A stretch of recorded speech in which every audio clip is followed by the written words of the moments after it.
कि कलिकाल में बड़े बड़े यज्ञ अनुष्ठान आदि करना संभव नहीं होता।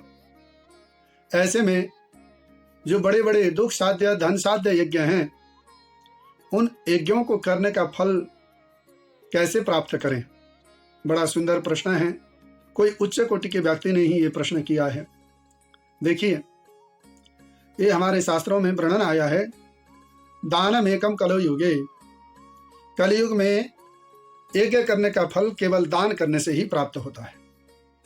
ये श्लोक हमको प्राप्त होता है, तप परम कृते युगे त्रेतायम ज्ञानमुच्यते द्वापरे यज्ञ में बाहु दानमेकम कलो युगे।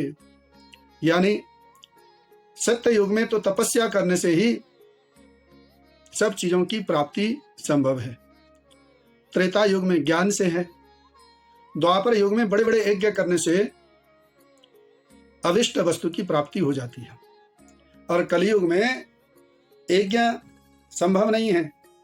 और सभी प्रकार के यज्ञों को कलयुग में करने के लिए आज्ञा भी नहीं है।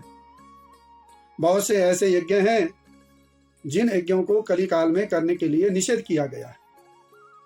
इसीलिए जो बड़े बड़े यज्ञ आदि अन्य युगों में किए जाते थे और उनसे जो फल प्राप्त होता था, उस फल की प्राप्ति के लिए कलयुग में दान करना ही पर्याप्त है।